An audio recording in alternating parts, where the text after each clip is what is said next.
प्रणाम। मैं हूं केदार केसकर और आप देख रहे हैं सेंटर स्पॉट। दोस्तों, आज का ये जो विषय है, ये पढ़कर आपको बहुत आश्चर्य हुआ होगा कि विषय तो है हमारे समाज के बारे में, हिंदू समाज के बारे में, हिंदू समाज के हित के बारे में, और ये बैटमैन कहां से बीच में आ टपका। तो बहुतों को बहुत ये आश्चर्य होगा ये पढ़कर। कुछ लोगों को तो ये बेकार की बात लगेगी, थोड़ा सा बचकाना भी लगेगा। ये क्या बच्चों वाली बातें हैं, ऐसा भी कुछ लोगों को महसूस होगा। किंतु मेरा आग्रह है, मेरी आपसे ये प्रार्थना है कि वीडियो अंत तक देखिएगा। आपको जरूर कुछ नया सीखने को मिलेगा, समझने को मिलेगा। जो लोग सुपर हीरोज की मूवीज देखते हैं, जो लोग डीसी या मार्वल स्टूडियोज के सिनेमा हमेशा देखते आ रहे हैं, उनको मैं क्या कह रहा हूं उसका थोड़ा सा अंदेशा जरूर होगा।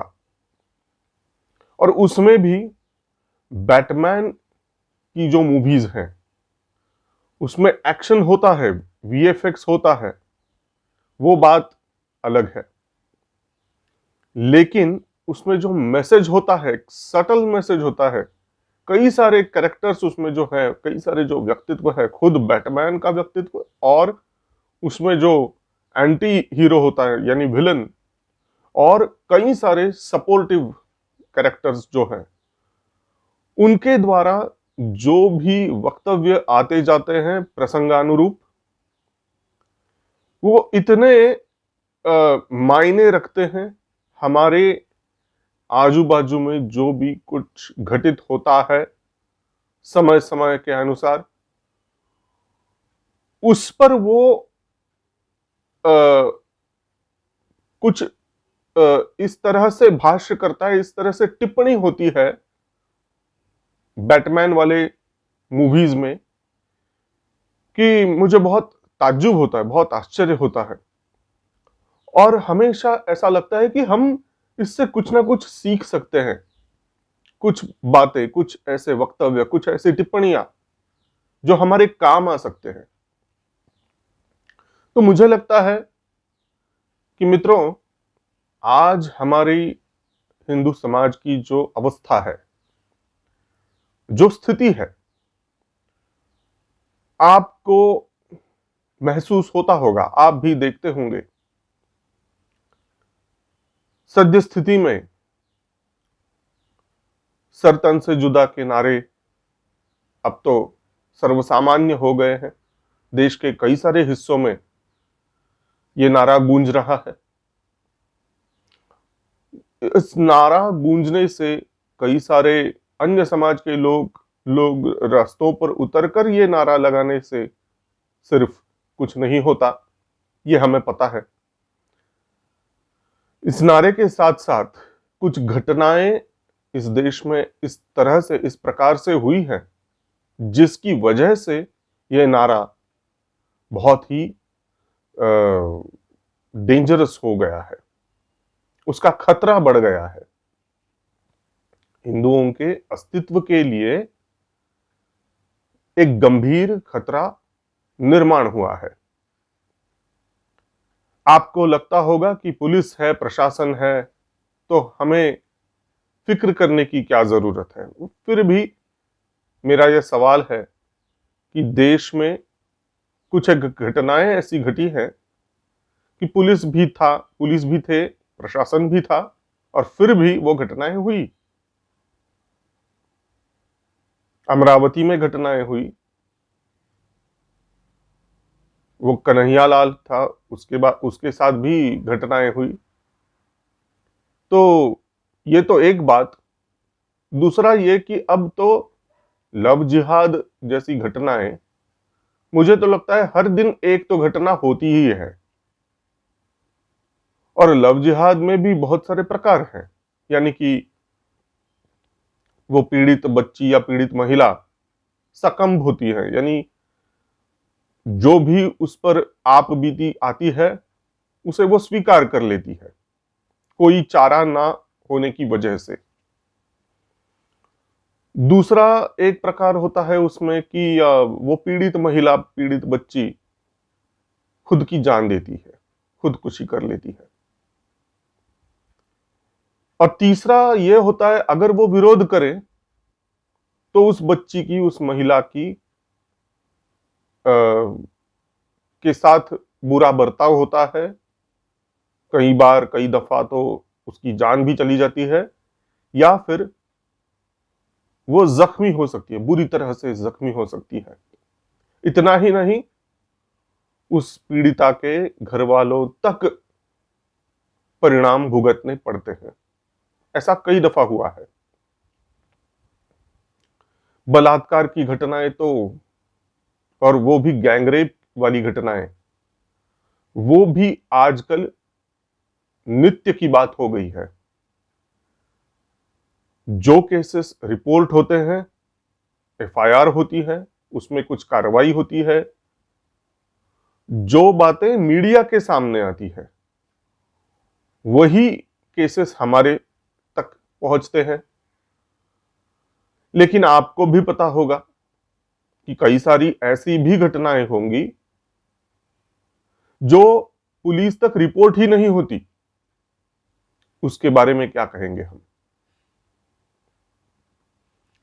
मैं ये नहीं कह रहा कि हमारे समाज में हमारे लोगों के द्वारा कोई क्राइम, कोई गुनाह, कोई अपराध होते ही नहीं, ऐसी बात नहीं है। मनुष्य स्वभाव है, अच्छे लोग होते हैं, बुरे लोग भी होते हैं, हर एक समाज में होते हैं। किंतु हिंदू समाज के लोगों के खिलाफ जो भी घटनाएं आजकल हो रही हैं, उनका प्रमाण बढ़ते ही जा रहा है। दिन ब दिन ये प्रमाण बढ़ते जा रहा है। और भी एक प्रकार है जिसको हम, जो बहुत सटली हो रहा है, देश के कई सारे हिस्सों में हो रहा है। आपको अगर महसूस होता है, अगर आपके पास ये इंफॉर्मेशन आ रही है तो अच्छी बात है, नहीं तो आपने आंखें खोलनी चाहिए और देखना चाहिए आपके आसपास के इलाकों में क्या क्या हो रहा है। आपको तो लव जिहाद पता है, लेकिन लैंड जिहाद भी हो रहा है। भारत में कई सारी ऐसी जमीनें हैं, जमीनों के टुकड़े हैं, जो साम दाम दंड भेद से अन्य समाज के लोग, समाज विशिष्ट लोग उसे ग्रैब कर रहे हैं, जमीन हड़प कर रहे हैं, जमीन पर कब्जा जमा रहे हैं। ये एक बात है। दूसरी और एक बात है कि हमारे देश में कई सारे ऐसे इलाके हैं जहां साधु संतों की निर्मम हत्या हुई है, जहां पे दंगे फसाद हुए हैं। बंगाल का ही उदाहरण ले सकते हैं। वहां पे विधानसभा चुनाव के नतीजे सामने आए। 7 मई का दिन था, मुझे आज भी याद है। उसके बाद 24 घंटे, 48 घंटे बंगाल में जो भी नरसंहार हुआ हिंदुओं के खिलाफ, उसमें कई हजार लोगों ने अपने प्राण गंवाए, कई सारे लोग जख्मी हुए। लगभग 1 लाख से ज्यादा लोगों को अपना घर बार छोड़कर, अपना जान माल बचाते हुए, जान ही, माल की क्या बात है, माल तो छोड़ दिया, अपनी जान बचाते हुए उन्हें आसपास के राज्यों में शरण लेनी पड़ी, खासकर असम में। अपने ही देश में अपने ही हिंदू भाइयों को, अपने ही समाज के लोगों को उन पर ये आपबीती आई है कि किसी राज्य में उनको शरण लेनी पड़ रही है। कुछ एक 20-30 सालों पहले कश्मीर में कश्मीरी पंडितों के ऊपर आक्रांताओं के द्वारा जो घटनाएं घटी और कश्मीरी पंडितों को कश्मीर छोड़कर भाग जाना पड़ा, वैसी ही स्थिति क्या बंगाल में नहीं हुई? लगातार केरला में भी उसी प्रकार की स्थिति सामने आ रही है। कई सौ हिंदुओं को अपनी जान गंवानी पड़ी है, प्राणों का बलिदान देना पड़ रहा है, केरल की भूमि रक्त रंजित हो रही है। तो मित्रों, आज की ये जो स्थिति है, कई सारे ऐसे इलाके हैं भारत में, कई सारे ऐसे इलाके हैं जहां हम अपना पांव रखें तो आपको महसूस ही नहीं होगा कि क्या ये भारत है, क्या ये भारत है।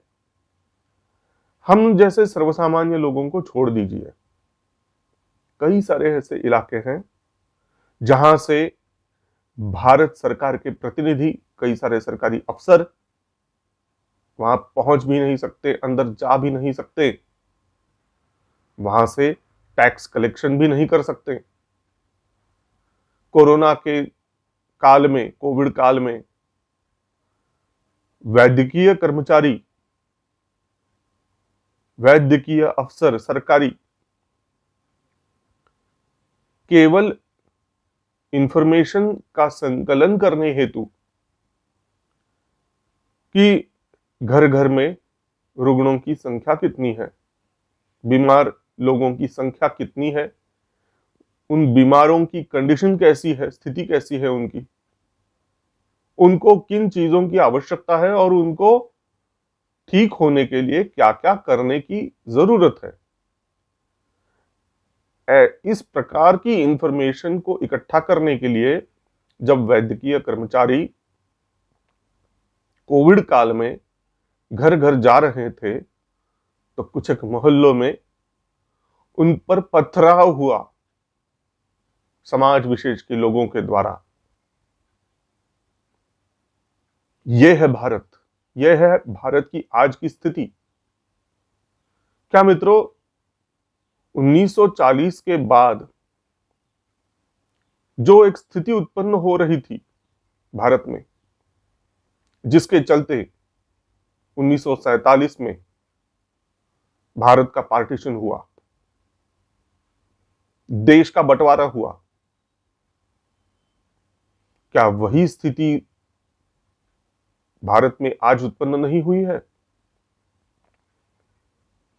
क्या कुछ एक बंटवारे होने की कगार पर आज भारत नहीं है? मुझे तो ये आसार बहुत दिख रहे हैं। और इतना ही नहीं, दुश्मनों के, देश के बाहर और देश के अंदर बैठे दुश्मनों के जो कई सारे इरादे हैं, उनके कई सारे जो प्लान्स हैं, उसे ध्यान में रखते हुए आज की जो स्थिति है, मुझे लगता है मित्रों कि उस पर बैटमैन मूवीज में एक दो लाइनें ऐसी आती हैं, एक दो पंक्तियां, एक दो टिप्पणियां ऐसी आती हैं कुछ अलग प्रसंग के दौरान, लेकिन वो आज इस स्थिति में भारत में 100%, 100% फिट बैठती है। एक तो आपको पता होगा, एक फेमस कैरेक्टर है बैटमैन में, द जोकर। तो जोकर कहता है एक दफा, madness as you know is a lot like gravity, all it takes is a little push. बहुत ही अप्रतिम, बहुत ही सुंदर ऐसा यह वक्तव्य है।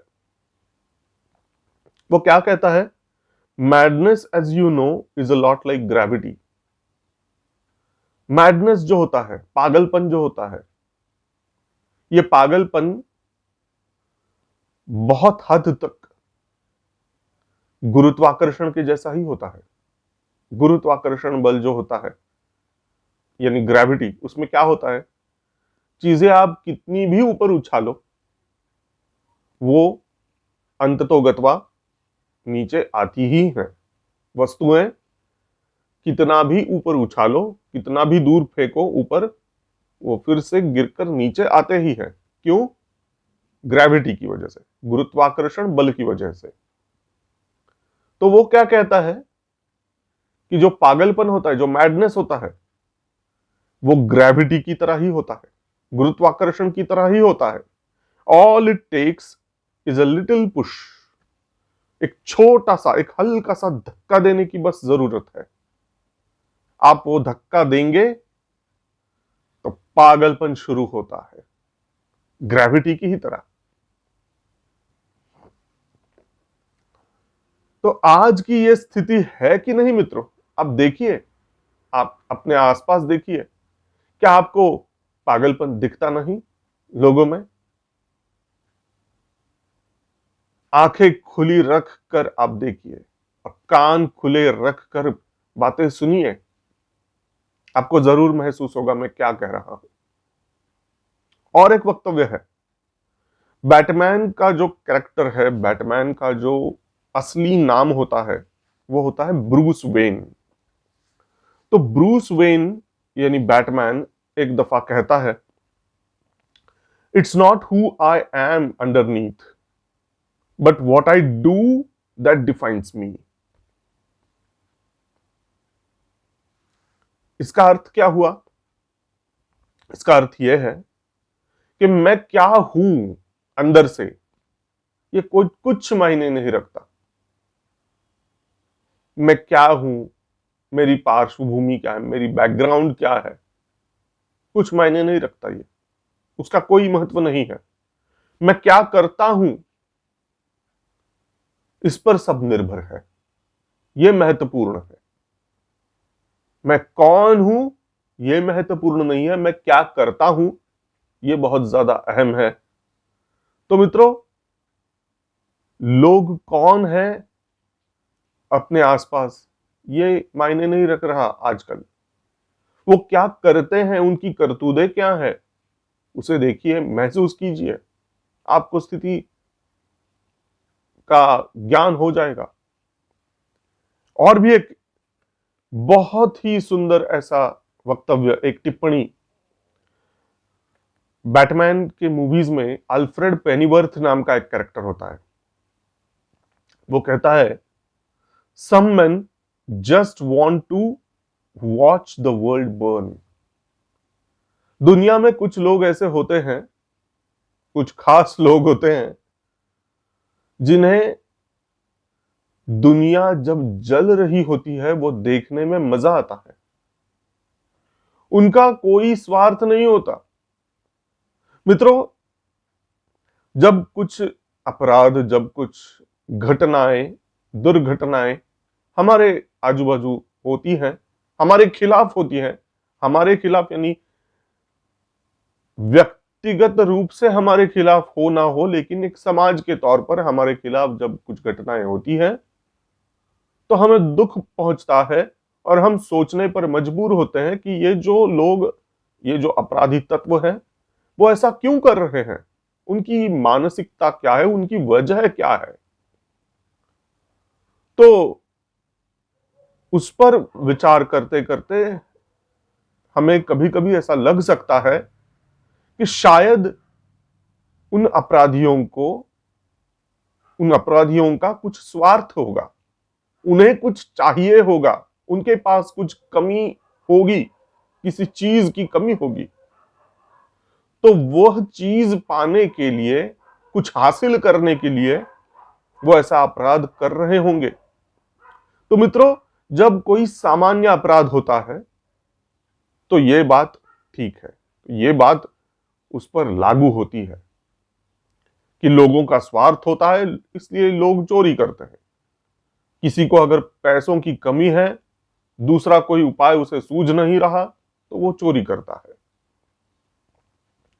लेकिन कई सारे अपराध ऐसे होते हैं जिनमें लोगों का स्वार्थ नहीं होता और फिर भी वो अपराध करते हैं।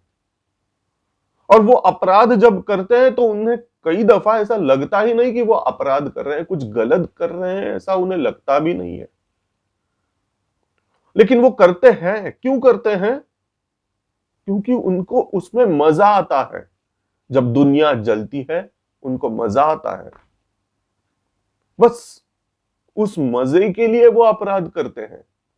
उनका कुछ स्वार्थ होता नहीं है। और ये जो लोग होते हैं ना, वो कुछ खास किस्म के अपराधी तत्व होते हैं। और उनसे बचना बहुत ही आवश्यक है, और उनका निपटारा करना, थोड़े अलग ढंग से उनका निपटारा करना पड़ता है। जब ऐसे लोग होते हैं, पागलपन वाले, जो हल्का सा धक्का, हल्के से धक्के की अपेक्षा करते हैं और पागलपन को गुरुत्वाकर्षण की तरह से देखते हैं, और जिनको दुनिया जलते हुए देखने में मजा आता है, ऐसे तत्वों के लिए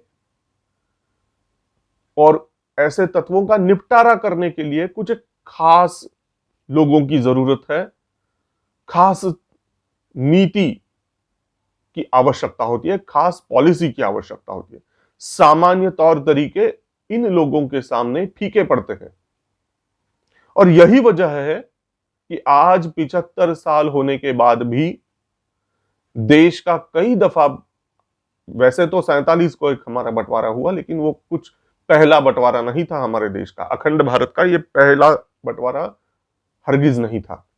लेकिन ठीक है, 47 के बाद आज भारत फिर से बंटवारे के कगार पर है, गृह युद्ध के कगार पर बैठा है हमारा देश 75 साल होने के बाद भी।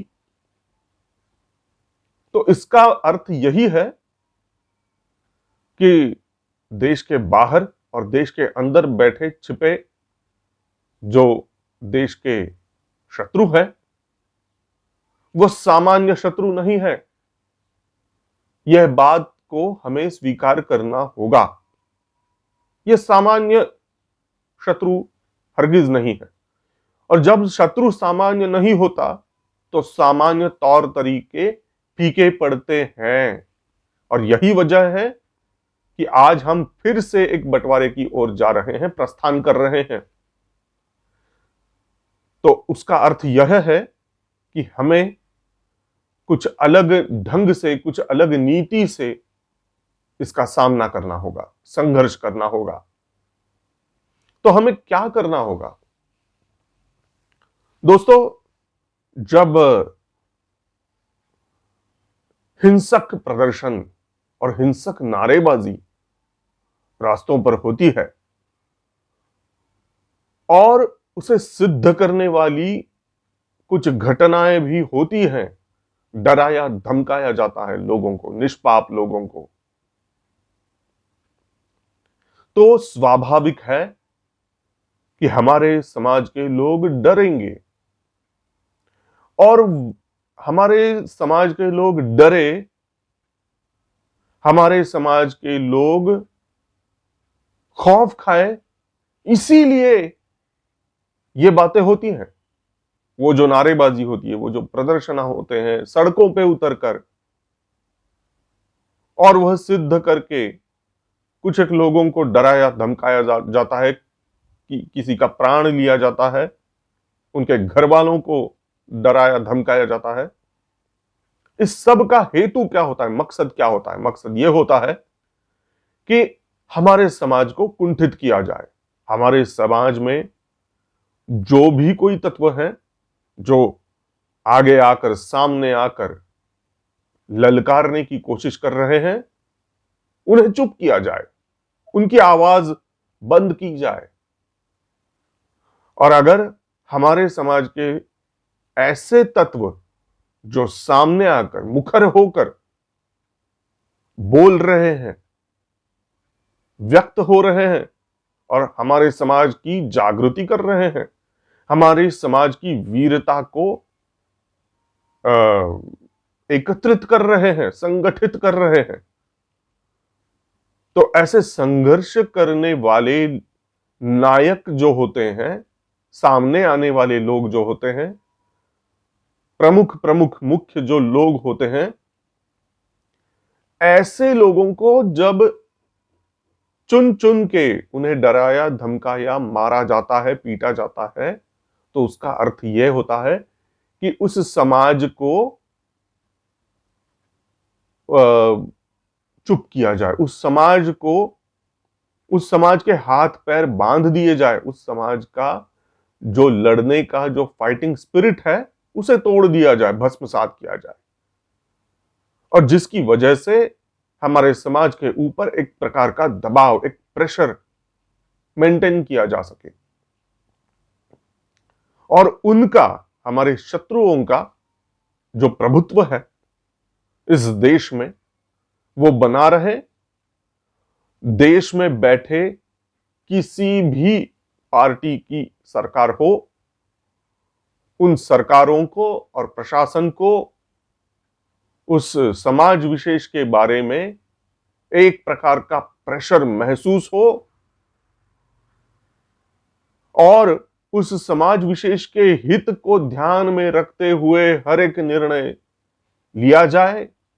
पार्टी कोई भी हो, सत्ता में बैठे हो, फर्क नहीं पड़ता, लेकिन समाज हित के, जो समाज विशेष है उसी के हित को ध्यान में रखते हुए पॉलिसी फ्रेमवर्किंग हो और निर्णय भी हो।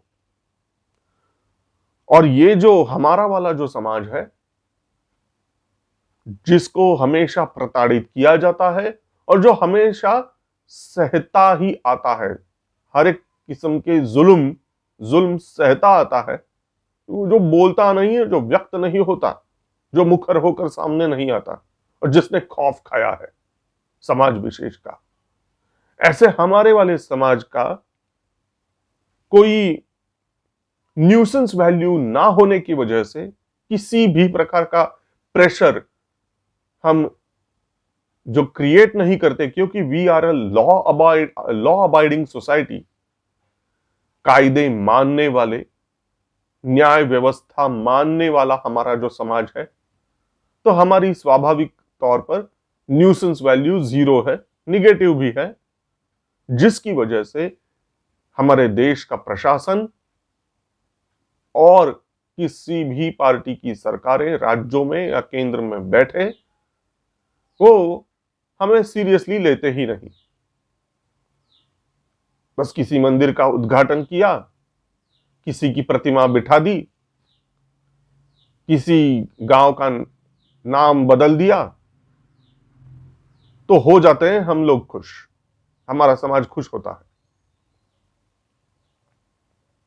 लेकिन हमने किन लोगों का खौफ खाया है, हम पर क्या बीत रही है, हम पर किस प्रकार का प्रेशर है, किस प्रकार का दबाव है, और किस बातों से हमारा समाज गुजर रहा है, इसका कोई अंदाजा सत्ता में बैठे लोगों को या विपक्ष के लोगों को भी हरगिज नहीं है। प्रशासन के लोगों को तो खुद की पड़ी है।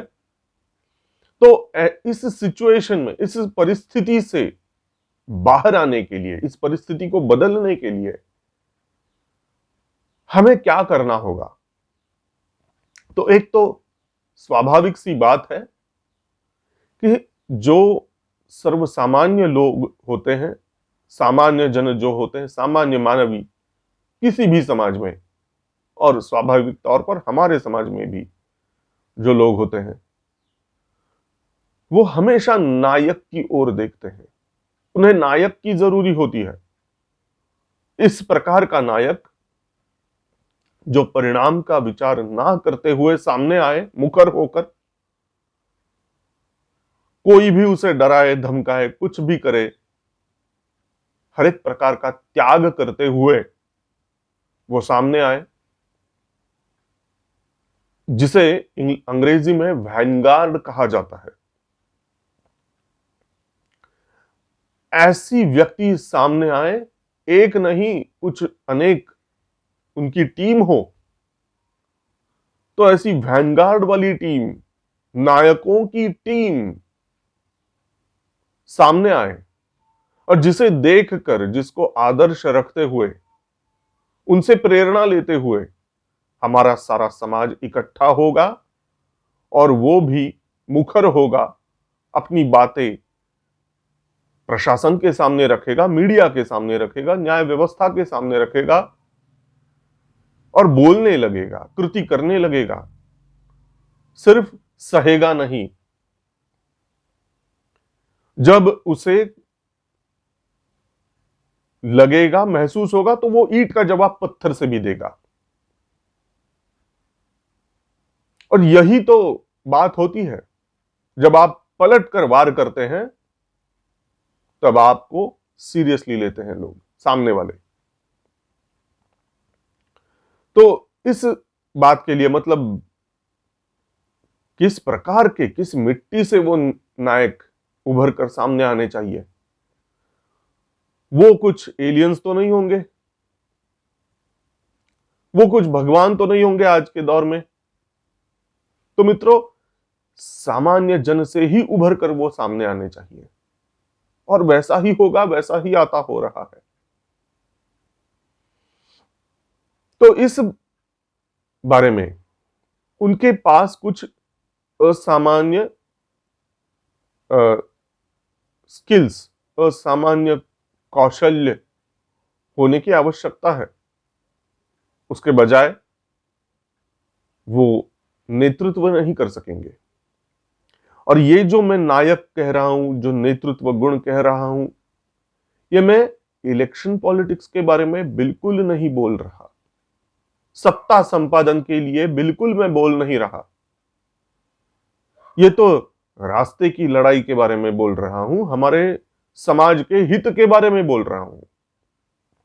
इसे पार्टी पॉलिटिक्स, इलेक्शन पॉलिटिक्स से और सत्ता से मत जोड़िएगा। तो इसलिए बैटमैन के मूवीज से हम क्या प्रेरणा ले सकते हैं? कुछ टिप्पणियां ऐसी हैं जिससे हम सीख सकते हैं।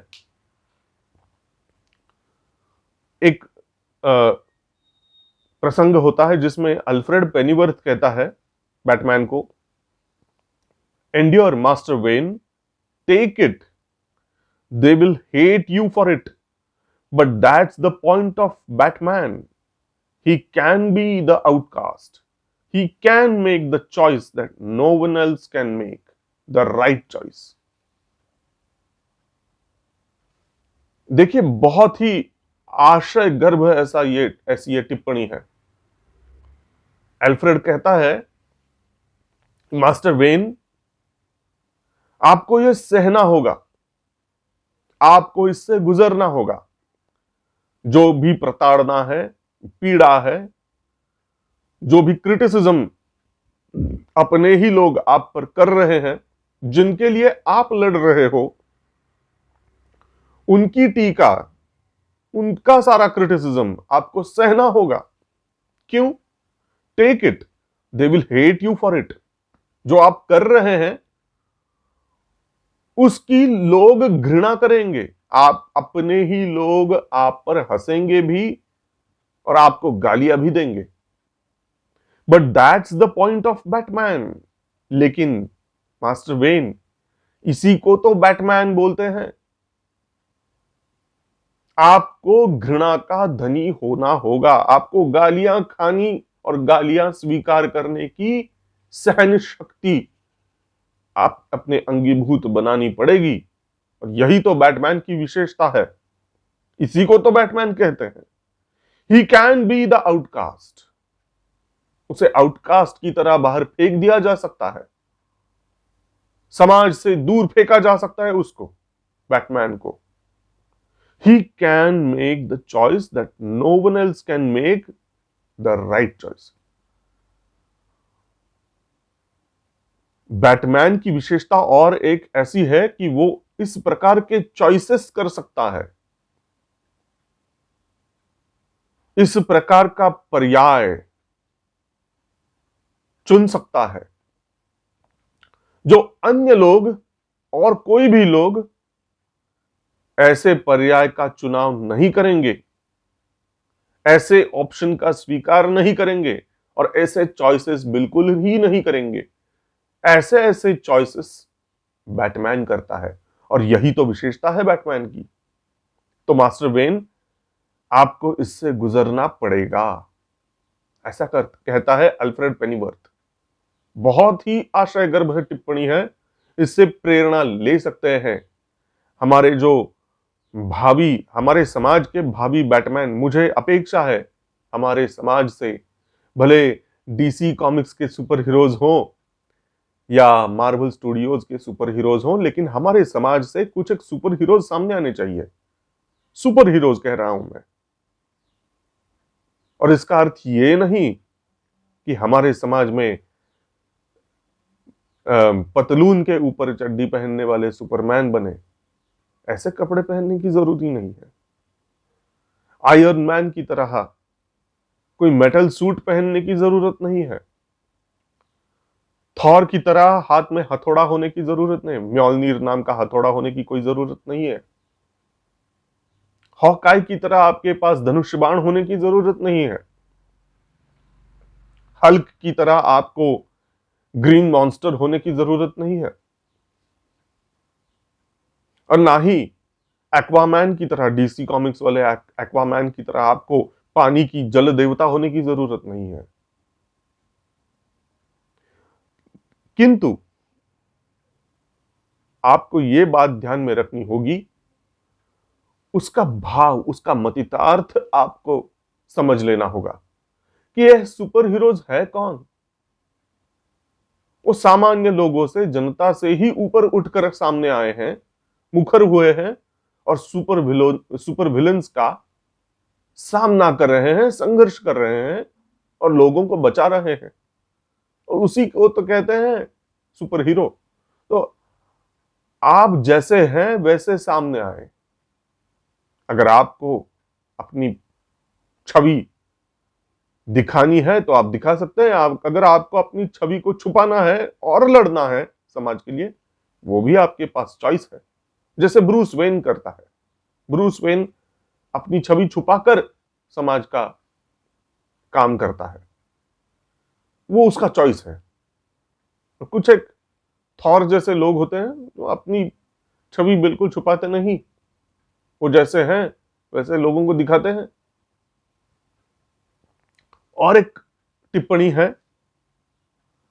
You either die a hero or live long enough to see yourself become the villain.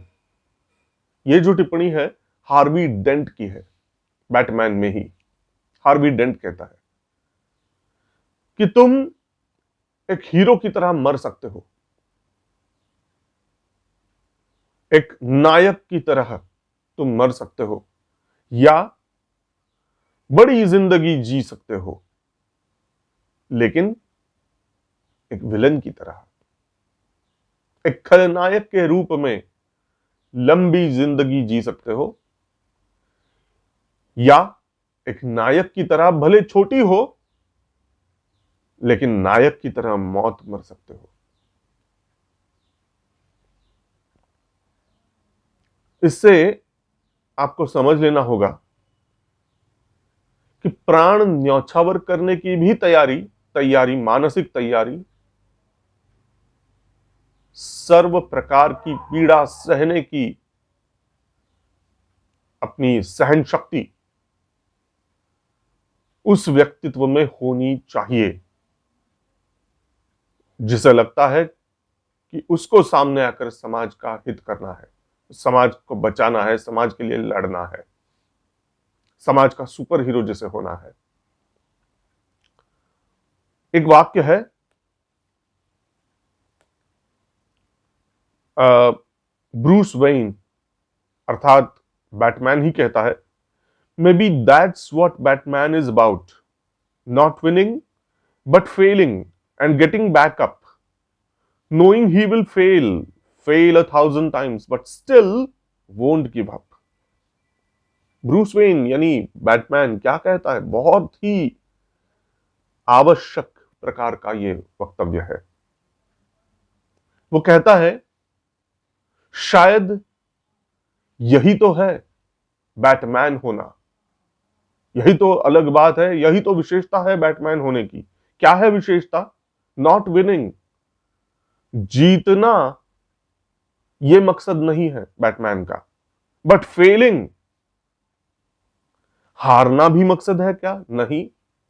लेकिन हारना और हारने के बाद फिर से उठ खड़ा होना, फिर से संघर्ष के लिए तैयार होना, यह है विशेषता बैटमैन होने की। Knowing he will fail and fail 1,000 times but still won't give up. Fail होने के बाद, पराजय होने के बाद बैटमैन गिरेगा, एक बार नहीं, लगातार बार बार गिरेगा, हमेशा उठ खड़ा होगा, फिर से पराजित होगा, फिर से खड़ा होगा, फिर से पराजित होगा, फिर से खड़ा होगा, लगातार बार बार, हजार बार होगा। और फिर भी बैटमैन ये करता रहेगा। क्यों? क्योंकि ही वोंट गिव अप। उसे हारना मंजूर नहीं है, उसे खेल छोड़ना मंजूर नहीं है। यह विशेषता है, यह फाइटिंग स्पिरिट है, और इसकी आवश्यकता है, इसकी जरूरत है, इस स्पिरिट की जरूरत है हमारे भावी सुपर हीरो, हमारे भावी नायकों के लिए, हमारे समाज के लिए। और एक वक्तव्य है, एक टिप्पणी है, अ hero can be anyone, a hero can be anyone, even a man doing something as simple and reassuring as putting a coat around a little boy's shoulders to let him know that the world hadn't ended. कितना सुंदर ये वाक्य है।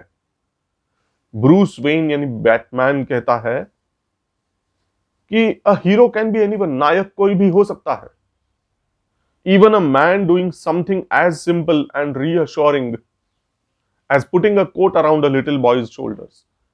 एक छोटे बच्चे के कांधों पर एक कोट पहनना, इतनी सीधी साधी सी एक लगने वाली एक्शन, एक छोटी सी कृति, एक छोटा सा कार्य, यह कार्य भी एक नायक की तरह कार्य है। क्यों? क्योंकि ये जो सामान्य लगने वाली कृति है, उसका अर्थ बड़ा है। उसका अर्थ यह है, ये अर्थ, यह रीअश्योरिंग है। कैसा अश्योरेंस है? इसमें कैसा विश्वास दिलाया उस नायक ने, उस बंदे ने, उस छोटे बच्चे की तरफ? उसे क्या इशारा दिया, क्या संदेश दिया यह कृति करते हुए? कंधों पर एक सीधा साधा कोट रख दिया है उसने। उस कृति का अर्थ है कि बच्चे, दुनिया अभी खत्म नहीं हुई है और इतनी जल्दी दुनिया खत्म होगी भी नहीं। यह विश्वास दिलाया है इस सीधे से साधे से कृति ने। और किसने किया है? एक सामान्य आदमी ने। तो कोई भी सामान्य व्यक्ति, कोई भी सामान्य आदमी नायक बन सकता है। उसके लिए आपको हाथ में कोई सुपर वेपन लेने की जरूरत नहीं, कोई केप लेने की जरूरत नहीं, कोई मास्क लगाने की जरूरत नहीं। आप अपने दायरे में रहकर, आपको अपनी मर्यादाओं का उल्लंघन ना करते हुए, अपनी अपनी सीमा में जो भी आप अच्छा काम कर सकेंगे, वो भी अगर आप करेंगे तो भी आप नायक कहलाओगे। देखो, 1001 वर्षों में शायद एक छत्रपति शिवाजी पैदा होते हैं, लेकिन जो लोग शिवाजी नहीं बन सकते, क्या उनका महत्व नहीं होता? क्या वो नायक नहीं होते? हां, छत्रपति शिवाजी महाराज महानायक थे, लेकिन छत्रपति शिवाजी महाराज को जन्म देने वाली जीजाबाई भी, राजमाता जीजाबाई, क्या उनका महत्व कुछ कम है?